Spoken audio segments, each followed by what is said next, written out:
Put your wallet down, immediately. Sir, I found it on... The security guard was furious. I said put it down! Hands up! I was just trying to return it. Return it? You? A black kid, you stole it! His hands trembled. The security guard stepped closer. A black dog dares to trespass on my property. And I'm supposed to believe a hungry little thief showing up at midnight with $10,000 out of kindness? Silence. He hadn't eaten since yesterday. $3 in his pocket, a loaf of bread for him and his grandmother at home. He'd walked past every store, taken 3 buses in the rain, and gotten straight here. Not to beg, just to return it. He could keep it. He didn't do that. And what happened next completely changed his life.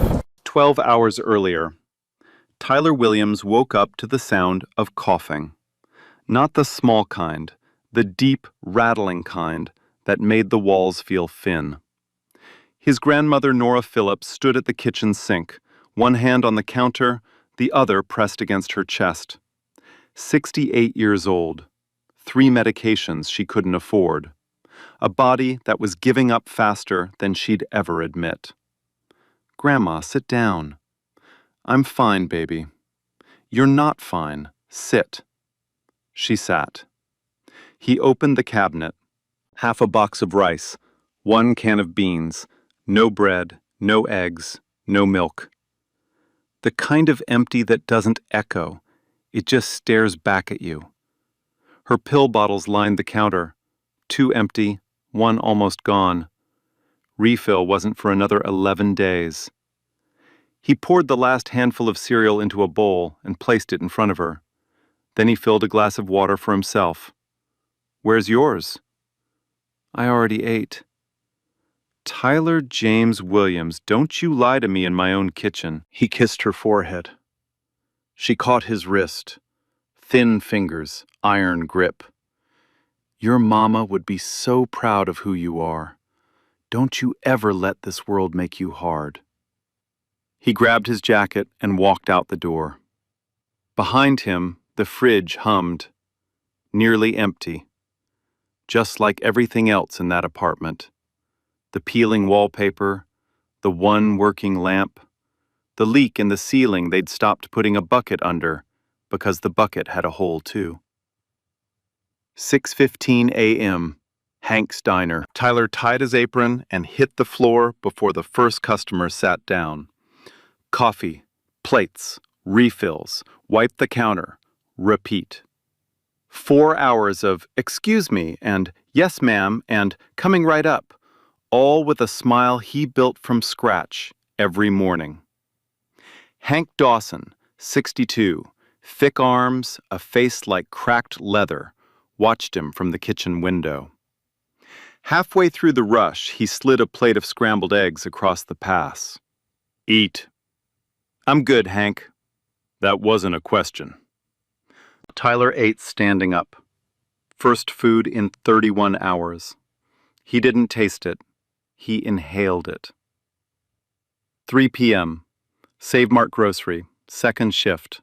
Stocking shelves, heavy boxes, fluorescent lights that buzzed like trapped insects. A woman in the cereal aisle snapped her fingers at him. Actually snapped, like calling a dog. Hey, you! Where's the organic oatmeal? Aisle 6, ma'am. I just came from aisle 6. I'll walk you there. She didn't say thank you. He didn't expect her to. Stack, lift, shelve. His mind ran the same math it always did.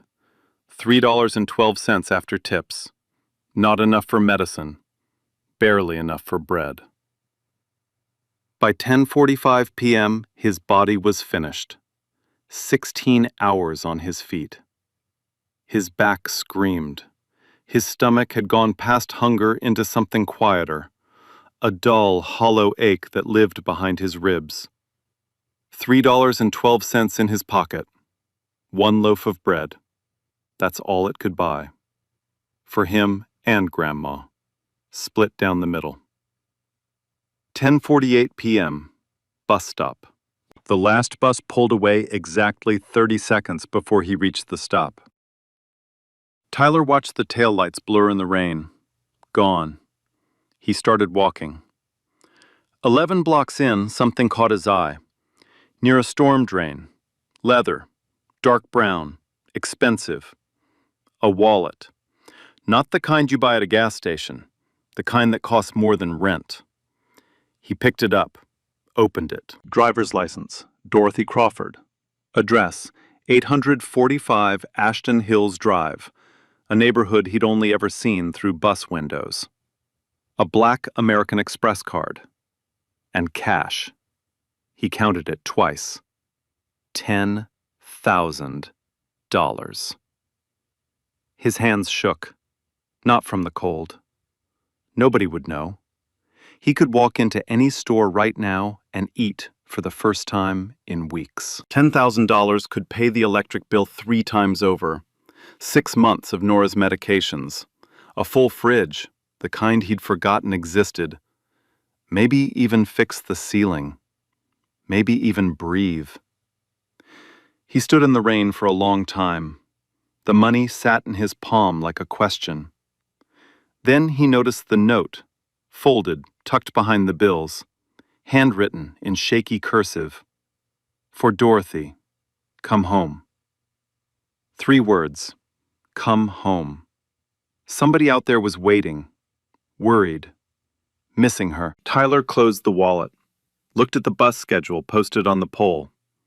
3 transfers to Ashton Hills, last connection leaving in 4 minutes. He looked across the street at the corner store. Bread in the window. $2.50. Then he looked down at the wallet. $3.12 in his pocket. $10,000 in his hand. Grandma at home. Hungry. A stranger out there. Missing this. He didn't buy the bread. He ran for the bus. The first bus smelled like bleach and wet metal. Tyler sat in the back row, backpack on his lap, the wallet zipped safe inside. Outside the window, his neighborhood scrolled past. Check-cashing stores, boarded-up storefronts, a liquor store with bars on every window. He knew every crack in every sidewalk out here. The second bus was emptier, cleaner seats. The streets widened. Lawns appeared. Actual grass, cut low, green even in the rain. Streetlights that all worked. No missing bulbs, no flickering, no broken glass on the curb. By the third bus, he was the only passenger. The driver glanced at him in the rearview mirror. Twice. 3 times. Tyler pulled his hood lower and stared out the window. He thought about Nora, alone in that apartment right now, waiting for bread that wasn't coming. He checked his phone. 11:15 p.m. No missed calls. She was probably asleep in her chair, TV on low, the way she always did when she was waiting up but didn't want him to know. He hadn't told her where he was going. She'd worry.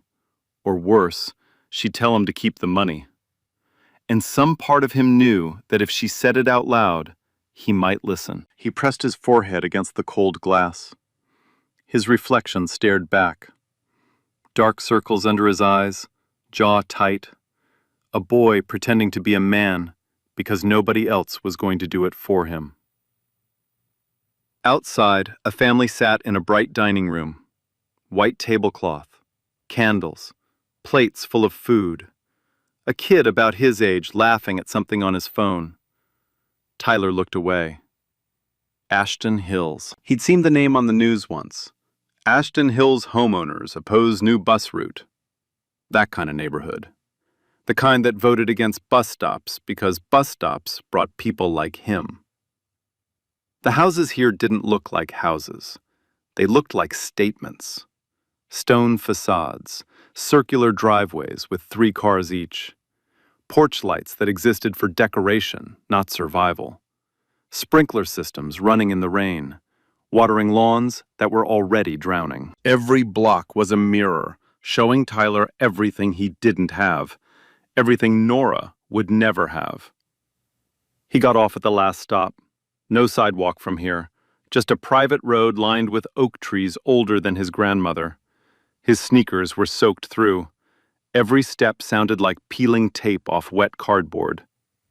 A sign at the entrance read, "Private property, no soliciting. Trespassers will be prosecuted." He kept walking. No cars, no voices, just the sound of his own breathing and rain hitting stone. The kind of silence that doesn't feel peaceful. It feels like it's watching you, like you don't belong here. And the silence agrees. 845 Ashton Hills Drive. The Crawford estate sat behind iron gates 12 feet high, stone pillars on either side. A security camera swiveled toward him the moment he stepped under the light. Red dot. Steady. Watching. He pressed the intercom. Rain dripped off his fingers. No answer. He pressed again. Nothing. A third time. Held it. A voice crackled through. Male, sharp, already hostile. "This is private property. Step away from the gate." "Sir, I found a wallet. It belongs to someone at this address." "Leave it and go." "There's $10,000 inside. I'm not leaving it on the ground." Silence. The kind that makes you feel measured and found guilty at the same time. The gate buzzed, clicked, swung open slowly. What came next? You already heard it. The guard, the accusations, thief, dog, every word. But here's what you didn't see. After all of it, after being called every name that could break a person, Tyler didn't leave, didn't throw the wallet, didn't curse, didn't cry. He held it out, both hands, steady. "This belongs to your employer." The guard snatched it. "No thank you." Didn't look him in the eye. Tyler turned around, started walking back down the dark driveway. Rain on his shoulders, nothing in his hands. That's when he heard it. A voice from inside the house. Small, fragile. "Wait." Tyler stopped. Rain ran down his face. He wiped it with the back of his hand. Or maybe it wasn't rain. The voice belonged to an old woman. She stood in the doorway behind the guard. White hair, thin as paper, a cashmere shawl pulled tight around her shoulders. Her hands shook. Not from anger, from age. From something breaking inside her that had been breaking for a long time. "Bradley, what are you doing?" The guard straightened up. "Mrs. Crawford, go back inside. I'm handling it." "Handling what? That boy is soaking wet." "He had your wallet, ma'am. I'm dealing with—" "I heard what you said to him." Her voice was quiet, but the kind of quiet that cuts deeper than shouting. Every word. The guard opened his mouth. She raised one hand. He shut it.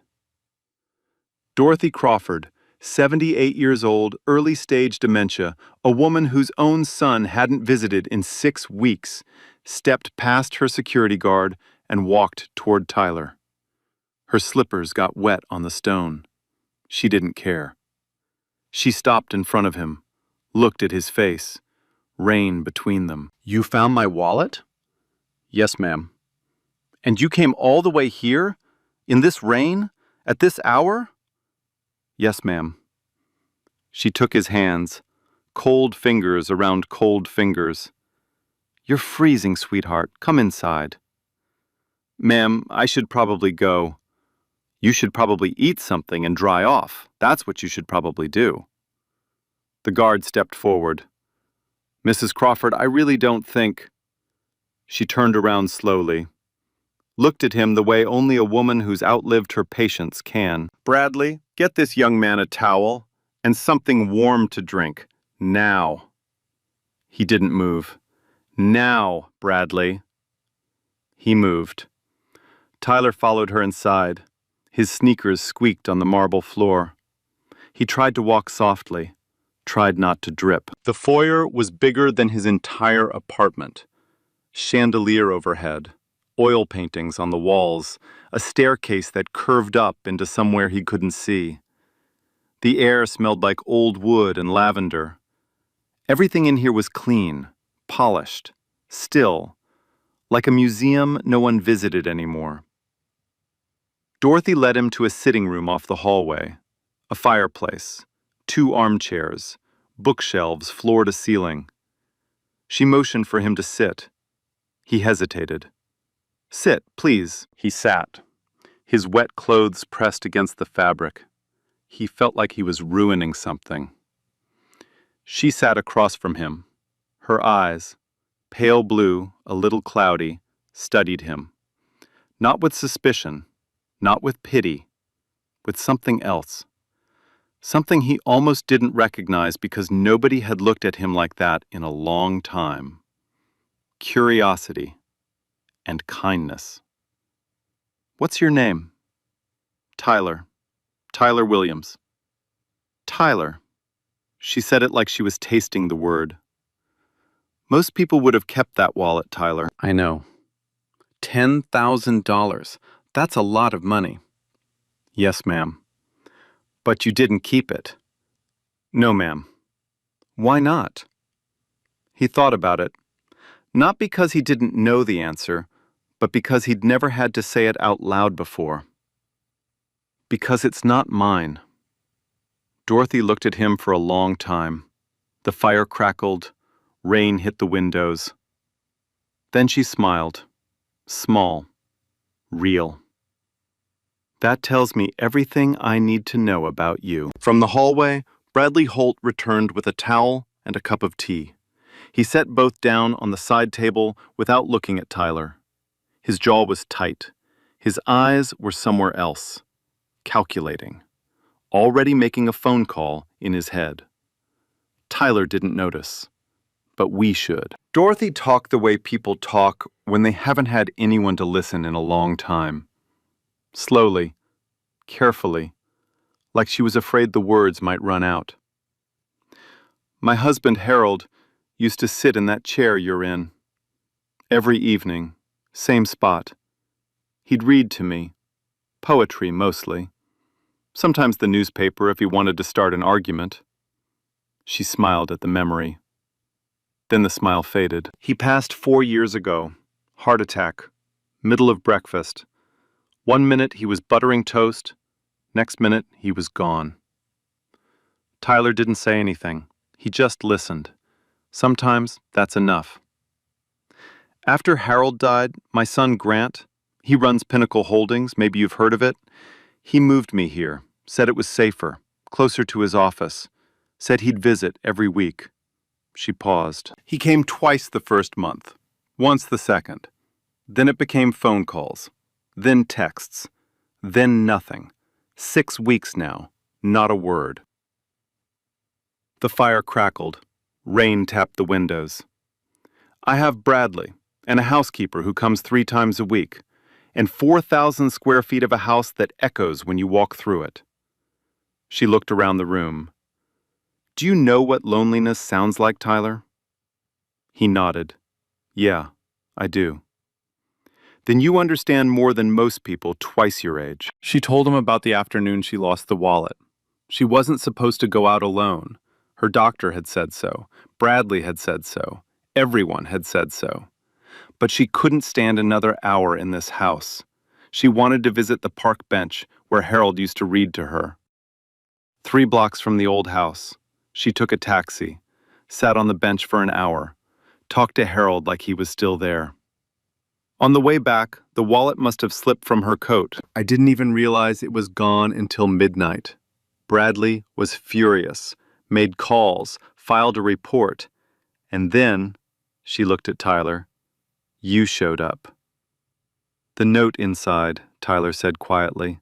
"For Dorothy, come home." "Who wrote that?" Her eyes softened. "Grant, months ago. He tucked it in the wallet the last time he visited. A reminder, he said." She shook her head. "Funny. He tells me to come home, but he's the one who never comes." The room went still. two people sitting across from each other. One who had everything except the thing that mattered, and one who had nothing except the thing that couldn't be bought. A door opened. Bradley Holt walked in. He didn't sit.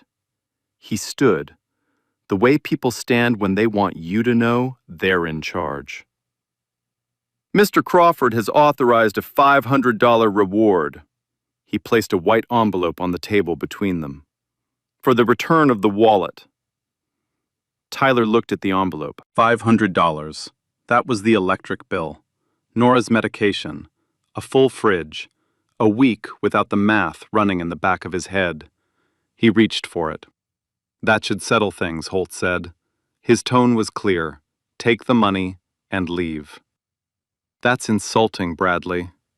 Dorothy's voice, quiet, sharp as glass. Ma'am? This boy returned $10,000. He rode 3 buses in the rain.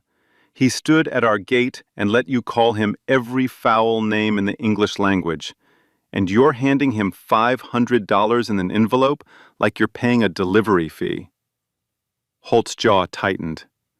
Mr. Crawford approved the amount.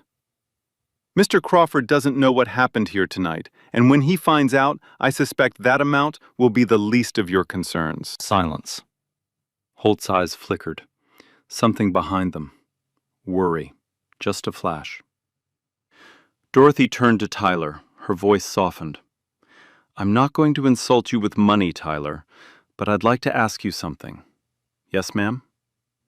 Would you come visit me? Not for pay, just company.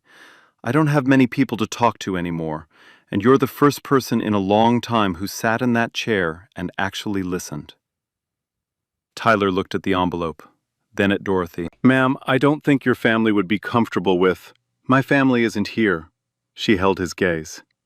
You are. He took the envelope, not because Holt offered it, because Dorothy told him he deserved at least that much. There's a difference. I'll come visit, Mrs. Crawford. Dorothy. I'll come visit, Dorothy. She smiled, the first real one all night. 11:55 p.m., Tyler's apartment. He walked through the door quietly. Nora was asleep in her chair, TV on low, a blanket she'd pulled over herself. He set the envelope on the kitchen table, took off his wet shoes, put them by the radiator. Then he sat down and opened the envelope. $500, 5 crisp bills. He stared at them. 24 hours ago, he'd had $3.12. In the morning, Nora found the money. She stood in the kitchen holding the bills like they were made of glass. Where did this come from? Tyler told her everything. The wallet, the rain, the buses, the guard, Dorothy. Nora listened without interrupting. When he finished, she was quiet for a long time. You could have kept it all. You raised me better than that. She didn't say anything else. She just pulled him into her arms and held on. Her shoulders shook. He held her tighter. That week, the electric bill got paid. The fridge got filled. Nora's prescriptions, all 3, got refilled.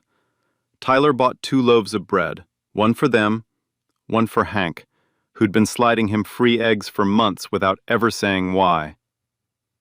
Over the next 2 weeks, Tyler visited Dorothy 3 times. The first visit, she taught him chess. He was terrible. She beat him in 11 moves and laughed like she hadn't laughed in years. The second visit, she told him about Harold, how they met at a bus stop in 1969, how he proposed with a ring made from a soda tab because he couldn't afford a real one. Tyler told her about his mother, how she used to sing while she cooked, how she disappeared when he was 12, how Nora never once complained about raising him alone. The third visit, Dorothy handed him a leather-bound journal. Write everything down, Tyler. Your story matters. He opened the cover. Inside, in her shaky handwriting, for Tyler, who reminded me that the world still has good people. He didn't know what to say, so he just said, Thank you, Dorothy. From the hallway, a shadow moved. Bradley Holt, phone pressed to his ear, watching them through the crack in the door. He wasn't smiling. For the first time in a long time, Tyler's life felt like it had edges that didn't cut. The fridge was full. The lights stayed on. Nora was taking all 3 medications on schedule. She even hummed while she cooked, something she hadn't done since before the electric got shut off last winter. And twice a week, Tyler went to see Dorothy. It became a rhythm. Bus, gate, tea, chess. He was getting better.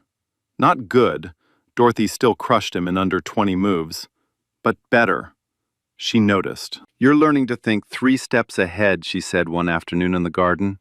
Sun through the trees, birds, the kind of quiet that actually feels peaceful. "I'm learning to stop losing in 10 minutes. That's not the same thing." She laughed. Then she moved her queen across the board and took his knight. "You know what Harold always told me about chess?" "What?" "The queen is the most powerful piece on the board, but she starts in the same row as everyone else, right next to the king. Same square, same beginning." She looked at him. "It's not where you start, Tyler. It's what you become when nobody's watching." He didn't respond, but he wrote it down later, in the journal. Page 4, 4:30 p.m., outside the Crawford estate. Jerome pulled up in his beat-up Civic, music low, window down. "How's your rich grandma?" "She's not my grandma. You visit her more than her actual family does. That's grandma territory." Tyler got in, buckled up. Jerome pulled away slow, looking at the estate in the rearview mirror. "I'm happy for you, Ty. I am, but just be careful." "Careful of what?" "People like that. Their world's got different rules, different walls. And when something goes wrong, and something always goes wrong, it's not them standing in the rain. It's us." Tyler looked out the window. She's not like that. Maybe she's not, but everybody around her is. They drove in silence for a while. Street by street, the lawns got smaller. The sidewalks cracked again. Home. Jerome was right about one thing. Something was about to go very, very wrong. 6:02 a.m., Tyler's apartment. The knock came hard, 3 times, the kind that doesn't wait. Tyler was already up, getting ready for his shift at the diner. Nora was in the kitchen, heating water for tea. The knock made her flinch. Hot water splashed on the counter. Tyler opened the door. 2 police officers, one with a hand on his belt, the other holding a folded piece of paper. "Tyler Williams?" "Yes, sir. We need you to come with us. We have a report filed regarding items stolen from the Crawford estate." The air left the room. "Stolen? I didn't steal anything." "A silver bracelet and an antique clock. Total estimated value, $8,500. Security footage shows you entering and exiting the residence on multiple occasions over the past 2 weeks." "I was visiting. Mrs. Crawford invited me." "Sir, we need you to turn around." "I didn't do anything." "Turn around. Hands behind your back." Nora appeared in the hallway. Robe, slippers, shaking hands. "What's happening? Tyler? Tyler, what are they doing?" "Grandma, it's okay. It's a mistake. I'll be back." The handcuffs clicked. Cold metal. Tight. His wrists pressed together behind him. They walked him out the front door, down the hallway, past Mrs. Henderson next door, who opened her door a crack and then closed it. Past Jerome's apartment, door shut, still asleep. Past the mailboxes with the broken locks. Into the back of a squad car.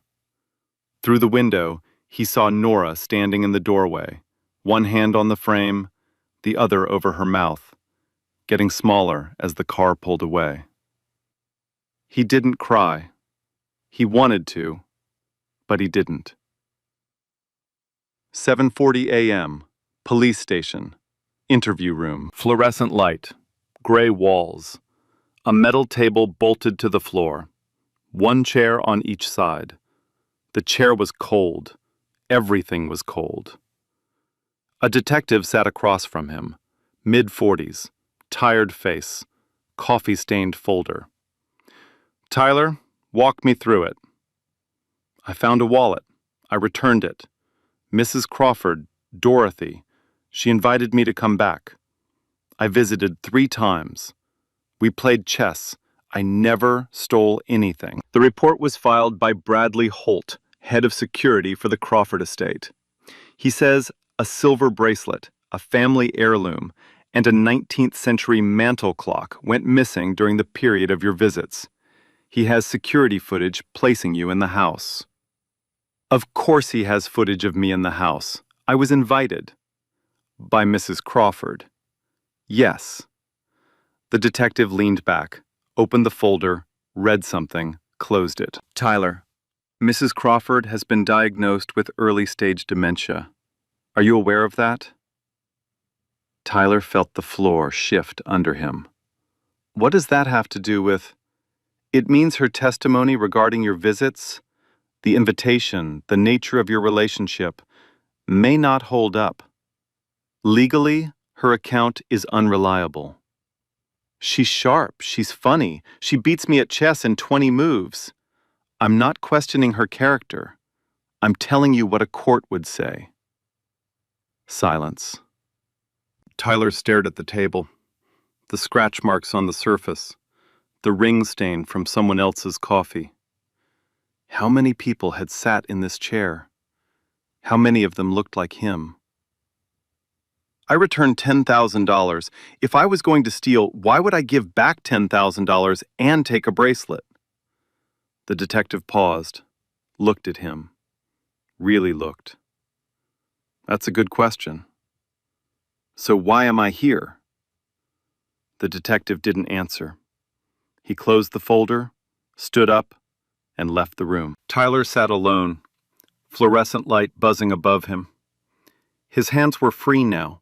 They'd removed the cuffs inside, but he could still feel them, the ghost of metal on his wrists.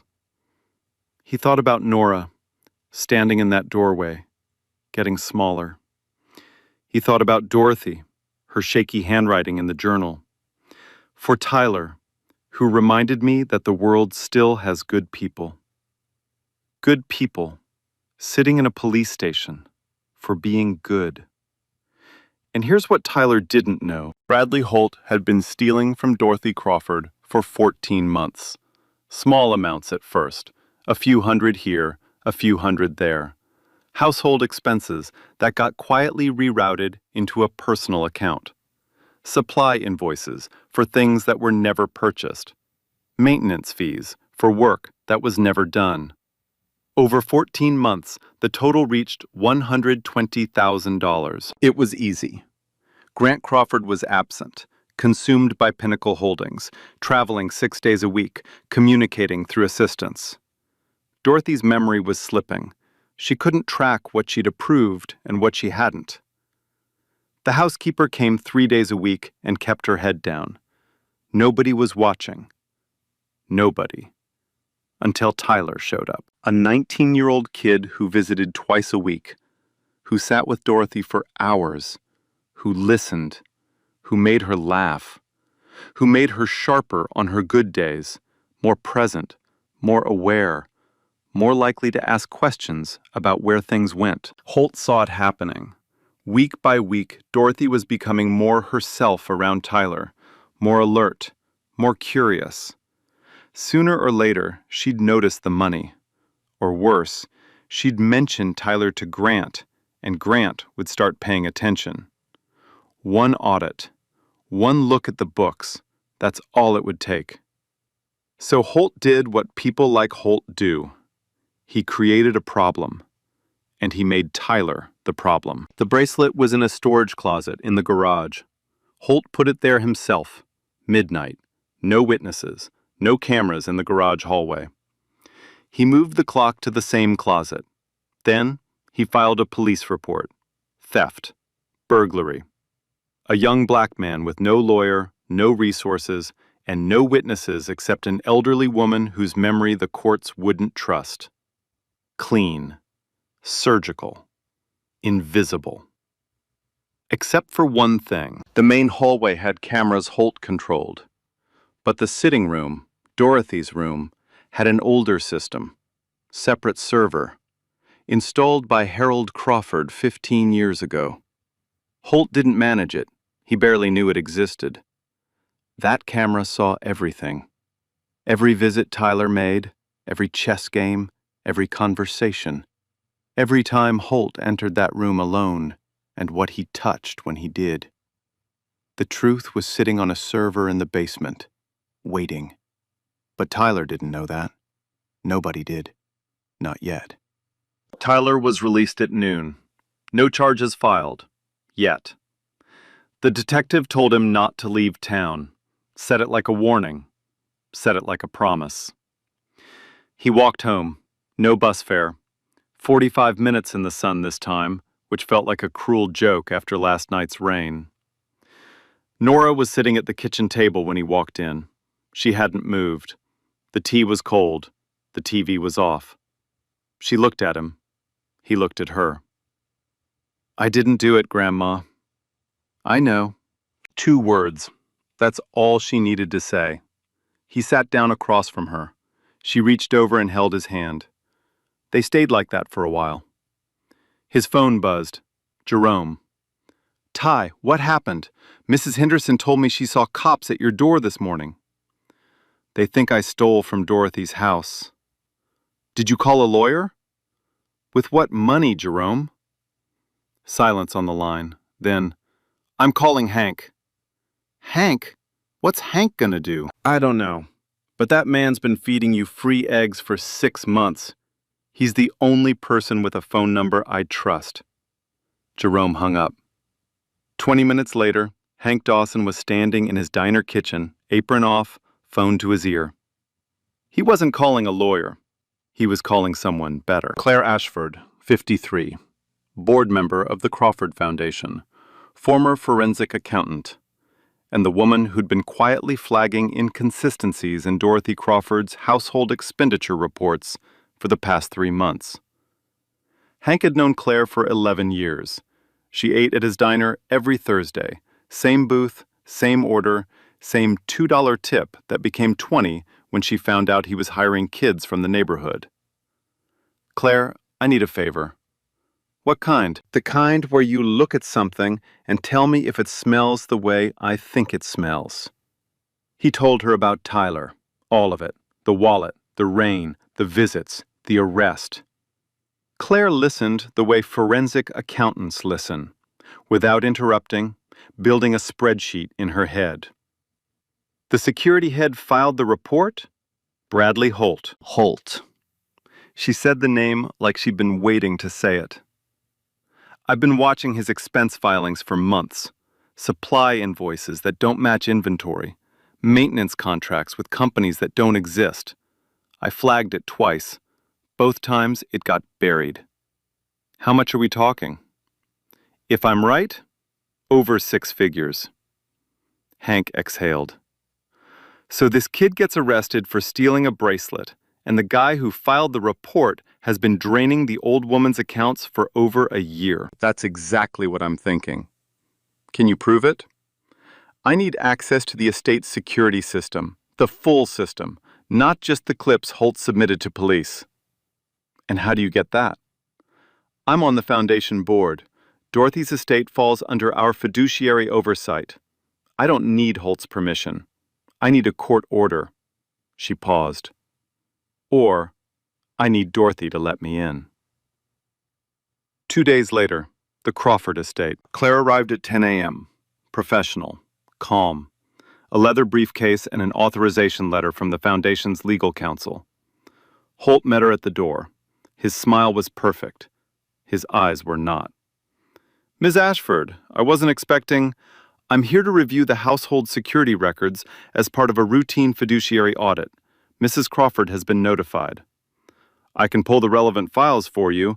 I'll review them myself. All of them, including the auxiliary systems. Something moved behind Holt's eyes. A flicker. The kind of flicker that looks like confidence cracking. Auxiliary systems? Harold Crawford installed a separate camera system in the sitting room. Independent server. Basement. I assume you're aware of it. He wasn't. And she knew he wasn't. That's why she said it. The sitting room footage told the whole story. Holt entering the room alone.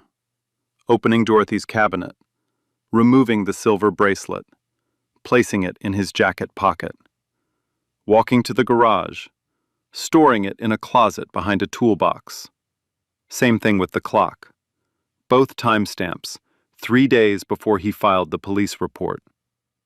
The server also held 14 months of financial access logs, remote logins to Dorothy's household accounts, transfers, reroutes, all traced back to one user, Bradley Holt. $120,000. Gone. Claire closed her laptop, picked up her phone. I need to speak with Grant Crawford directly, not his assistant, not his office, him. That evening, the Crawford estate. Grant Crawford arrived in a black sedan at 9:15 p.m.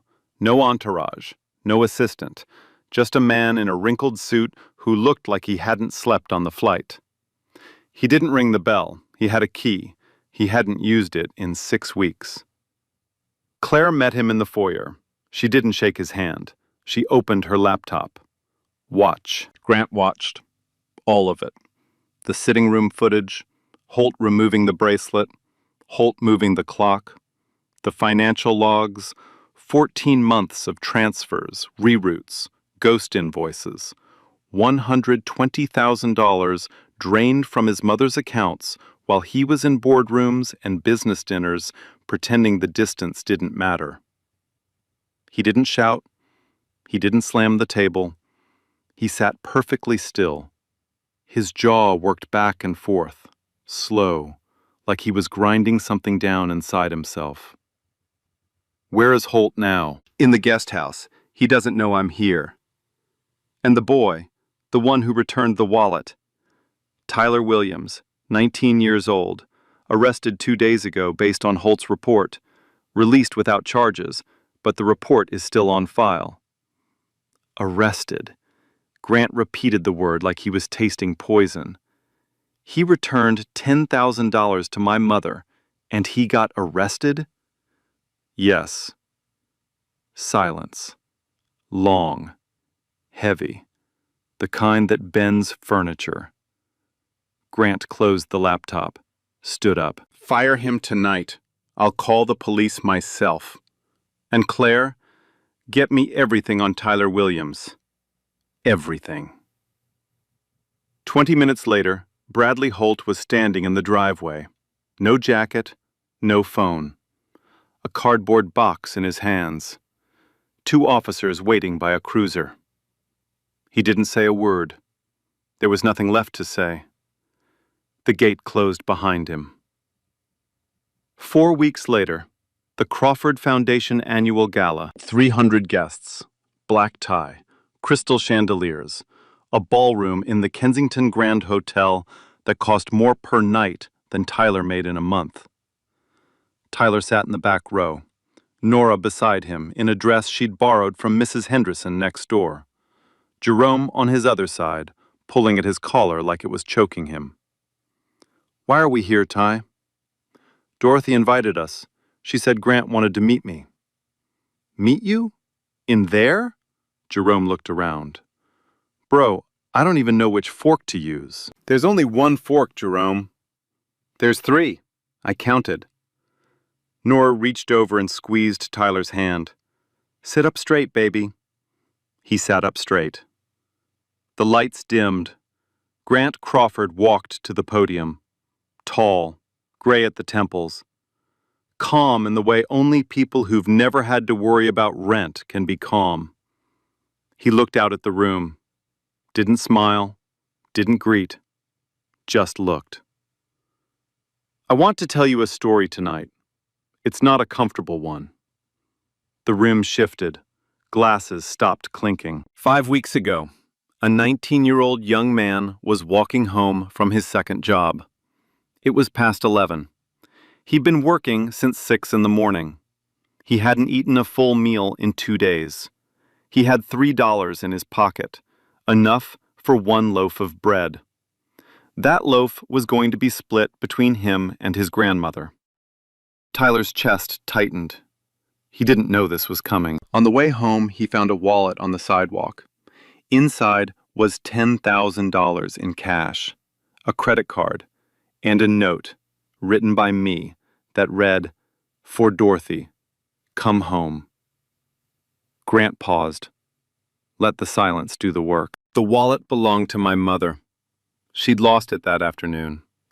This young man, hungry, exhausted, with every reason in the world to keep that money, did not keep it. He took 3 buses in the rain at midnight to a neighborhood he'd never been to return every single dollar to a woman he'd never met. A murmur rolled through the crowd. And when he got there, my head of security called him a thief, called him a dog, told him to get on the ground. The murmur stopped. The room was stone. This young man did not shout, did not leave. He held the wallet out with both hands and said, "This belongs to your employer." My security guard snatched it from his hands and didn't even look him in the eye. Grant gripped the podium.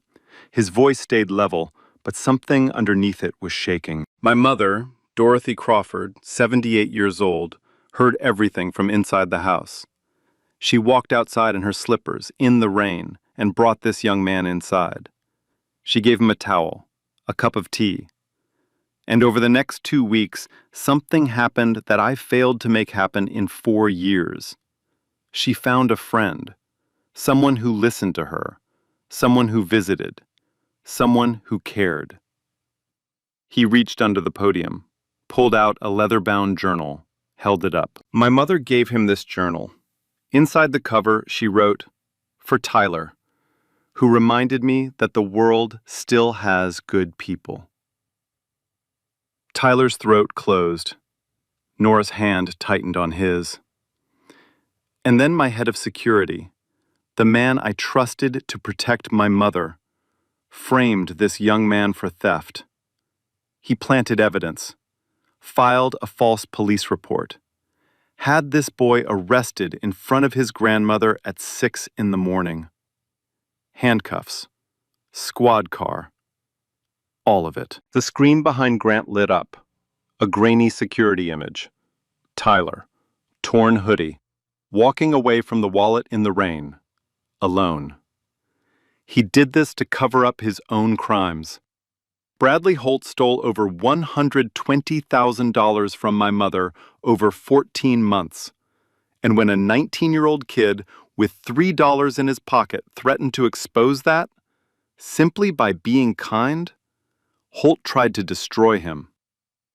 Grant looked directly into the room, 300 faces staring back. I was absent. I failed my mother. I let a stranger do what her own son should have done. I do not get to stand here and pretend I'm the hero of this story. I'm not. He paused, took a breath. But I can tell you who is. The screen changed. A photograph. Tyler sitting across from Dorothy in the garden, chessboard between them, both of them laughing. His name is Tyler Williams. Every head in the room turned toward the back row. Tyler didn't move. Nora was crying. Jerome had stopped pulling at his collar. Grant spoke slowly, each word placed like a stone. Kindness without witnesses is the only kind that counts. The room held its breath. Then, applause. Not polite applause, the kind that starts in the chest.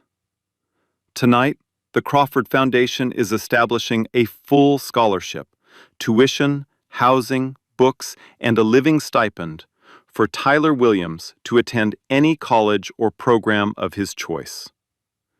The applause doubled. And we are launching a new initiative, a legal defense fund for individuals wrongfully accused while performing acts of civic good. Because what happened to Tyler Williams should never happen to anyone, ever. Tyler covered his mouth with both hands.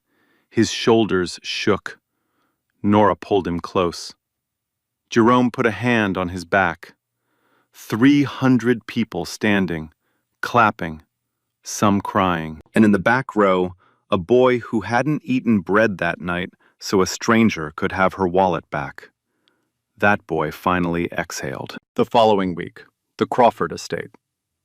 Tyler walked through the front gate. No intercom, no buzzer. The new security guard, a quiet man named Paul, nodded and waved him through. "Morning, Tyler." "Morning, Paul."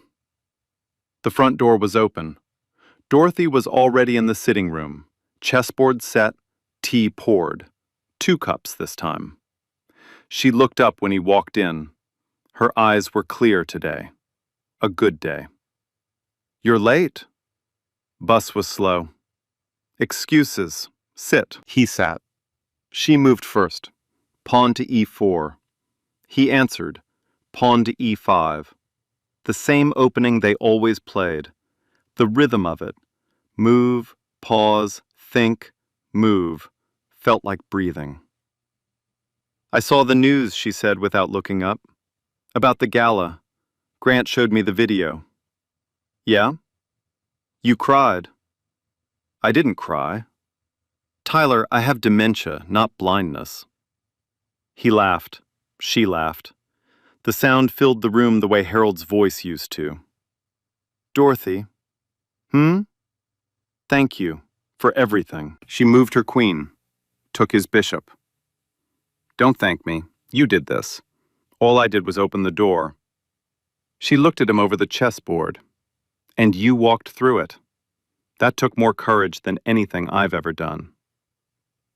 From the hallway, Grant Crawford leaned against the doorframe, arms crossed, watching. His mother was laughing, really laughing. The boy across from her was the reason. Grant didn't interrupt. He just stood there, learning something no boardroom had ever taught him. That presence is the only currency that matters.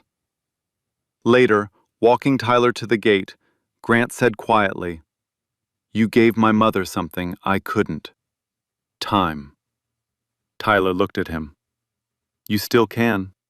She's right inside." Grant nodded, went back in, sat in Harold's chair.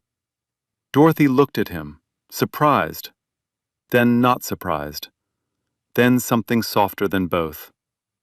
"Hi, Mom." "Hi, baby." The next morning, Tyler's apartment, sunrise. New light through clean windows. The ceiling leak? Fixed. The wallpaper? Still peeling, but the lamp worked. Both lamps worked now. Tyler sat at the kitchen table, the leather journal open in front of him, college brochure beside it, a pen in his hand. He wrote the first line. Nora came out of the kitchen, set a plate in front of him. Eggs, toast, fruit, a full plate, a real plate. He looked up. She smiled. "Eat. You've earned it." Same words Hank said in the diner. Same word Nora had said 100 times before. But now, everything behind it was different. Tyler ate. Slowly this time. He tasted every bite. Bradley Holt was charged with grand larceny, wire fraud, and filing a false police report. He is awaiting trial. Tyler Williams is currently enrolled in a college program on a full Crawford Foundation scholarship. He visits Dorothy every Saturday. Dorothy Crawford now has a full-time companion, weekly chess games, and a son who comes home every Sunday. Grant Crawford donated an additional $2 million to the foundation's legal defense initiative. Nora Phillips got a new fridge. Both lamps work. The ceiling doesn't leak anymore. Jerome still can't figure out which fork to use. Hank still slides a plate of eggs across the counter every morning. He never says why. And the journal Dorothy gave Tyler? He writes in it every night. The first page, in his handwriting, a little shaky, a little unsure, reads, "It started with a wallet in the rain, and a choice I almost didn't make." You know what I learned from Tyler? Who you are is not what you have. It's what you do when you have nothing. Anybody can be honest when they are full. Anybody can be generous when they are rich. But being honest when you are starving, being generous when you can't buy even bread, that's not the character. That's the realist version of who you are. And here's the thing. Nobody teaches you that. No school, no book. You learn it from the kitchen table of grandmother who gives you her last bowl of cereals and say, "Don't let this world make you hard." That's the education that matters. That's what you build human being. But I need to say this too. Doing the right thing doesn't always protect you. Sometimes it costs you. Sometimes you get punished for being good. And that's the hardest lesson of all. Because the world will look at you and say, "Why bother?" And the answer is because you have to live with yourself. Tomorrow, next year, forever, the world might not see what you did, but you will always know. So, I'm asking you, who you are when nobody's watching, not who you want to be. Who are you? Think about that tonight. Like, share, subscribe. Real stories, real justice, every week. And remember, kindness without witnesses is the one little kind that counts.